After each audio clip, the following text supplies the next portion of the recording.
Hello, welcome to Community Corner. I'm Ryan Nicholas Ray, along with my two other friends. Hello, my name is Aaron Connie Castle. And I'm David DeWitt Taylor. Orion. Today, welcome today two guests to Community Corner, Jeff Tungan and Jonathan Jones. Jeff, the assistant coach of the Orion basketball team in the Grizz. Jonathan plays on the team as a graduated senior seeking future in basketball. Welcome, gentlemen. Welcome to our show. Welcome to both of you. Thank you. Thanks, Ryan. Now, Jeff, please tell us a little about yourself, your family, and your schooling. Well, I'm married to my wife named Kelly. I have a 9-year-old son named Jordan who loves basketball, baseball, and soccer. We live in Rochester, and I've been the associate head coach at Oakland University for the past 3 years now. I was at Oakland the first year they went to the NCAA tournament, and then I went to IPFW for 2 years before returning back to Oakland. And my wife's a school teacher in Birmingham, and we're obviously big sports fans and love the Pistons, love the Tigers, and it's coaching something I've been doing now for about 16 years, and look forward to doing it for at least another 16. Aaron? Yeah.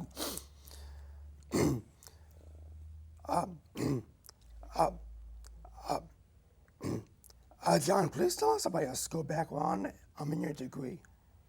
Well, I just graduated with the degree in communication with a minor in business, and hopefully after my basketball career I can come back to somewhere and start coaching, because that's where my passion is.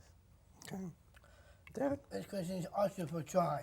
How long have you been a student at the university, and what is your plan of study? I was there for 4 years, Oakland, and I did communications, but I started off in business. That was my first goal, but then I ended up switching it because I saw that I wanted to coach and I wanted to learn some more things about communicating with others, so I thought that would be a good thing for me. Ryan? Jeff, what do you do on the campus, and how long have you been doing it for?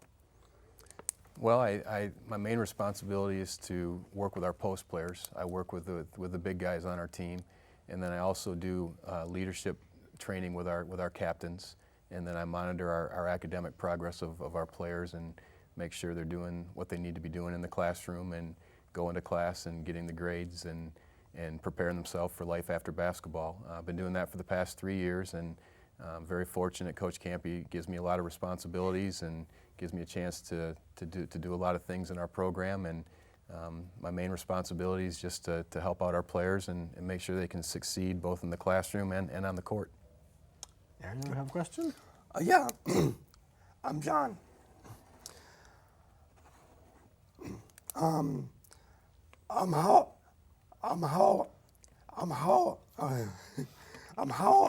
How old when did you stop basketball?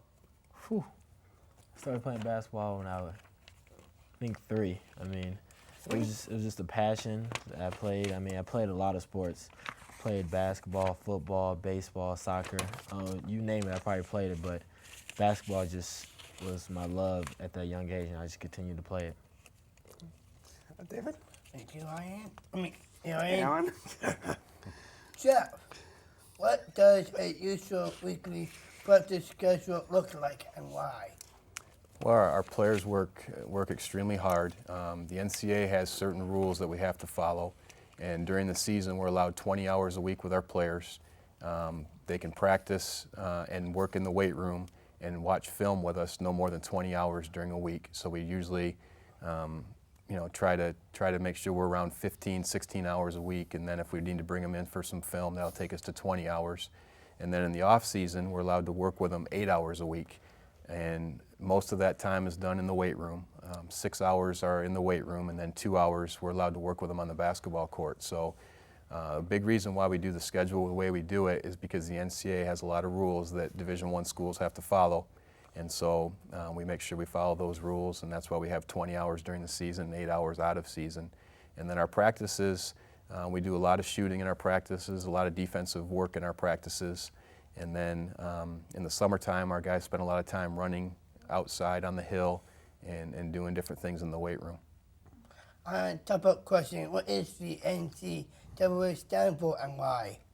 Well, the NCAA is the National Collegiate Athletic Association, and what it is all there's schools in Division I, Division II, and Division III, and they all are part of one organization, which is the NCAA, and it's an organization in Indianapolis that sets up all the rules, so everybody has to play by an equal playing field and have the same set of rules for recruiting and for how you can get players to your campus, and basically it levels the playing field for everybody to have a chance to win at the highest level. Can you also please explain why the Pistons use our Oakland campus? Well, we've got a really good relationship with the Detroit Pistons, obviously being so close and getting a chance to work with a lot of their marketing directors and their players and their coaches. They like to come out and use our campus because they have a lot of events in the Palace when teams can't practice or they don't have a place to practice. They'll come out to Oakland University, and when teams come into town to visit to play the Pistons, a lot of times they don't have a place to practice, so they'll come out to Oakland to practice. We've had the Denver Nuggets, the Dallas Mavericks, they've all come out and practiced in our arena. So we've got a really good relationship with the Pistons, and it's a lot of fun for our guys to be able to watch them play, and a lot of their players come to our games and watch us play. Do you see, when it comes to playing basketball, can you think about putting yourself against the Pistons someday in the future? Well, you know, the NBA players are really, really good. And, you know, we really like our players, and we think we've got a really good team at Oakland University, but we're not ready to play against the NBA guys yet. So that won't be happening anytime soon because the Pistons would probably beat us pretty good, to be honest with you. Ryan, got a question? Yes. Jeff, how did you become interested in your career choice? Well, I knew I wanted to coach. My dad was a high school baseball coach, and I grew up around the games and just loved athletics, and I knew that I wanted to go into coaching. When I was in 10th grade, I worked a basketball camp. Tim McCormick, who grew up in my hometown and played in the NBA, ran a basketball camp at our high school, and he asked me to work the camp, and I enjoyed working the camp, and I loved every second of it. And right then I said I wanted to go into coaching, and I could see what a difference you could make in people's lives and what impact you could have on people. And I knew from my 10th grade year in high school that I wanted to coach, and I've pretty much done it ever since. Any other question there? Do the team players accept any volunteers? Yeah, they're called walk-ons, and we had a couple of those on our team this year, Travis Bader and John Cass, and they compete very hard, and I mean, we don't really look at them as walk-ons or volunteers. I mean, they're a part of our team, and they're treated like everybody else. So we appreciate them and what they do for our team. Mm-hmm. And David? John, I defer this to you. Have any team members made new friends with the volunteers, maybe like the disabled? Yes, we have. It's a thing on campus called Transitions where some of the disabled come in, help us with our training, and they are water boys for a couple games, and we really get a good relationship with them and form a bond with them. So I would say yes. That's good. Ryan? Jeff, how did you decide and seek? How do you decide and seek and accept volunteers who have disabilities? Well, we have people that will come to our campus either through email or come visit our office and ask if they can help the team. And so what we'll do is we'll have an interview process and interview people that can help us in a lot of different ways. And we usually select, like Jonathan said, we'll select a different 2, 3, 4 people depending on what our needs are for the season to help at practice with either water or with getting the basketballs out, setting up the arena for our practices. They'll do things during the game to help us out. So mainly it's an interview process, and we try to bring in, we like to have 2 or 3 people every year that can help us out, and we've been very fortunate to have a really good group of people around our program that have really helped our team. Thank you. Aaron? John,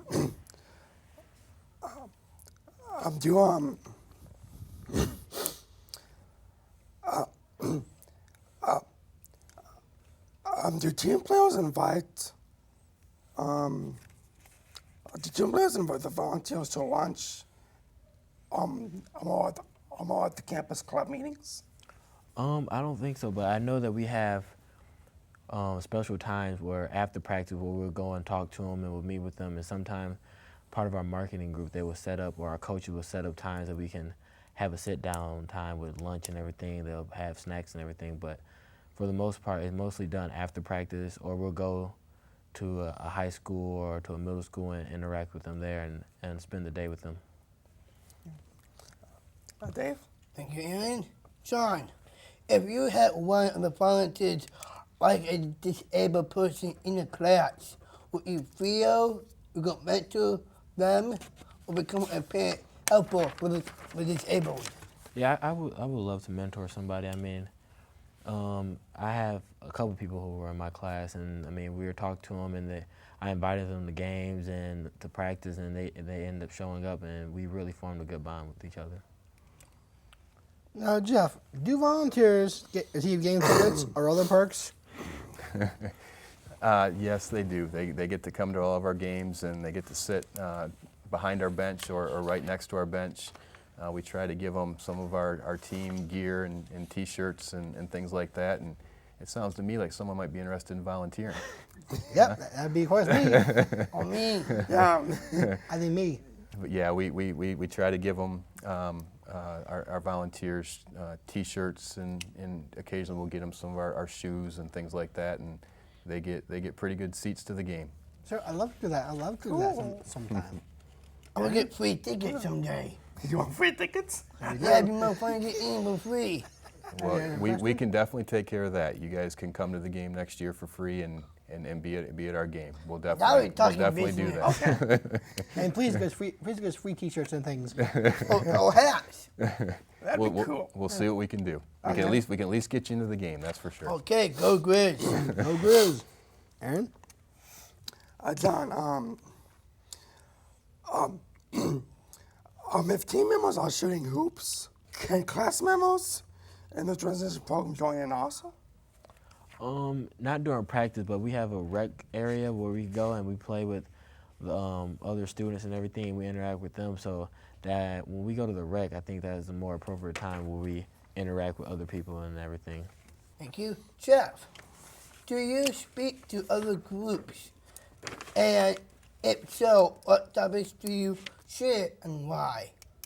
Yeah, we speak to quite a few different groups. The one thing that's nice about being at a Division I school in college basketball is a lot of people will ask you to speak and get a chance to really influence a lot of lives through some of our speaking engagements. So we normally go and speak to a wide variety of different groups, and the reason we do it is because we want them to be able to make a difference. We want them to, I remember when I was a kid that I heard someone speak one time and they said something to me that I've always remembered the rest of my life. So we want to be able to go in and try to say something that'll have an impact on people that they'll remember for the rest of their life and maybe make a difference. My second top-up question is, how did Wawa and Transition get in touch with you guys in the first place? Well, Heather is the person that first contacted us and has set up several programs for our players to get a chance to work with her, and she's the one that made the initial contact. And we have another event this summer that we're going to be a part of through Heather, and she's really been great to work with and has really got us involved with a wide variety of events. And I know sometime in June our team will be going out and working with Rah again and through Heather. Do you see yourself as an advertisement to this being for the disabled? Could you repeat that? My other question, do you see yourself as an advertisement to the disabled? Well, I think what it is it gives us a chance to really interact and get a chance to spend time and have people through the Rah program get to spend some time with our players and get a chance to be around the college basketball atmosphere. And so I think it's a great advertisement for building relationships more than anything, and having our guys have a chance to spend some quality time with some great people. And a lot of times there's a lot of people in different groups that we work with that don't have a chance to come out and be a part of a Division I basketball program. So, you know, I know through the Rah-Rah program, we want to have a group come out and spend time with our team at practice and spend some time at a game. So I think it's more of an advertisement for building relationships and so, yeah. I'm going to drink basketball again. Orion? Jeff, you mentioned about how did you get with the Rah-Rah basketball team at the end of the banquet? Because I was there when you guys came at Rivercrest. I was pretty humbled. You gentlemen took the time of your busy day to come and speak to my entire basketball alma mater. I was really honored. You gentlemen came and gave us some inspiring words. Well, we appreciate it. We really enjoyed coming, and it was a great night, and it was a fun banquet, and we really enjoyed meeting a great group of people that love the game of basketball and love to compete, and there's a lot of people in that league that like to win. I do too. So we were special. Yeah, we were honored to be there and really enjoyed that night. Thank you for coming, Aaron. Yeah. What event were you talking about with Heather? Like you said, you have an event coming up. Yeah, this summer with Adaptive Fitness, and our team's going to be going out in June to, I think they're having a time where she does a workout program with a group, and our team's going to go out there and join them for that. Now, I don't remember the exact date, but it's sometime, I believe it's the third week of June. Oh, the third week of June? Mm-hmm. Oh, that would be so awesome to join in. Can I question you, Orion? Yes. John,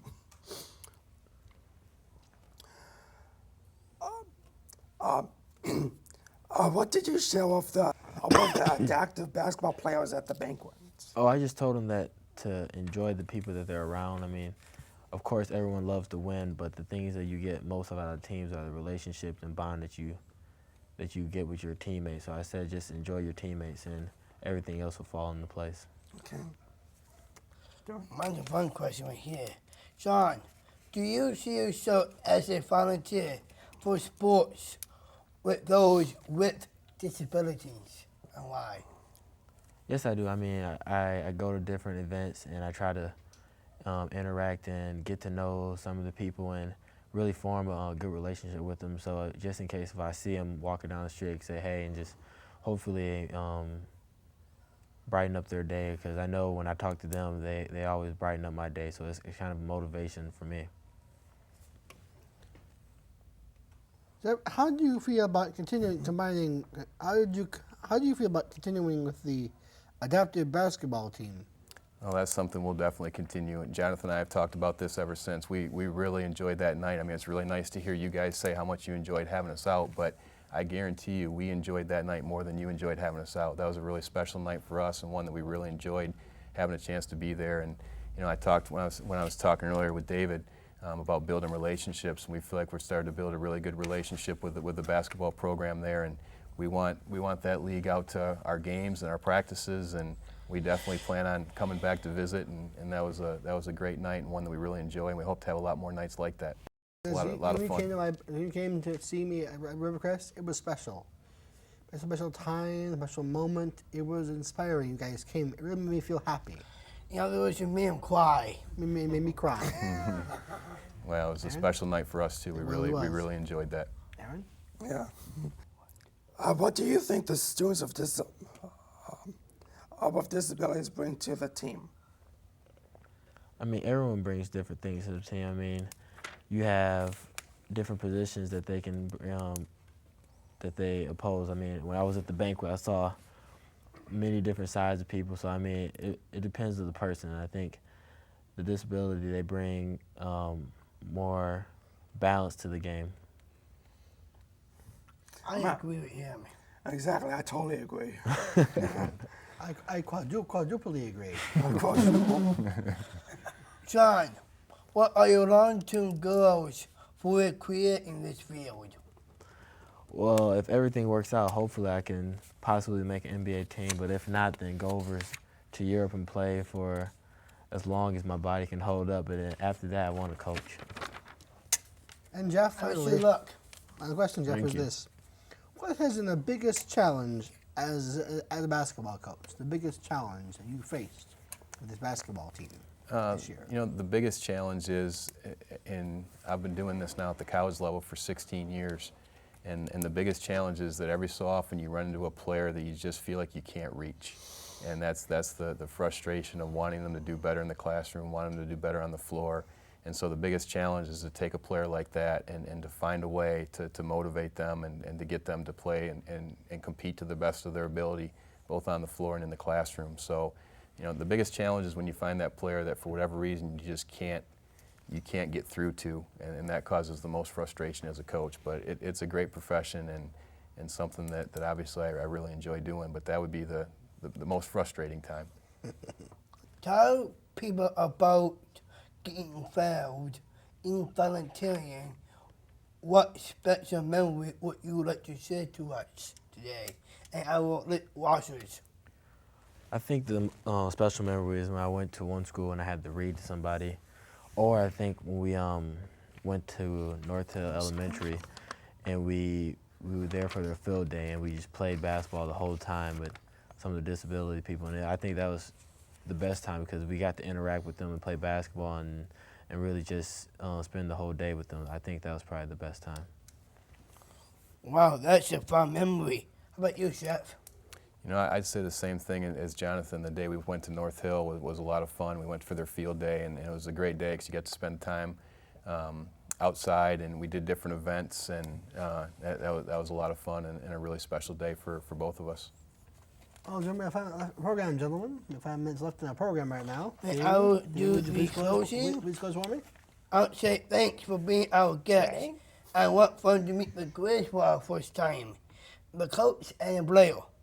We love going to the games and cheering on the team we love, the Grizz. We wish you both luck and success. Now and in the future time being. Seth and John, thank you for coming down today. I'm David DeWitt Taylor from Community Corner. And My name is Aaron Castle. Thanks for being our guest today. That's great. And bye-bye.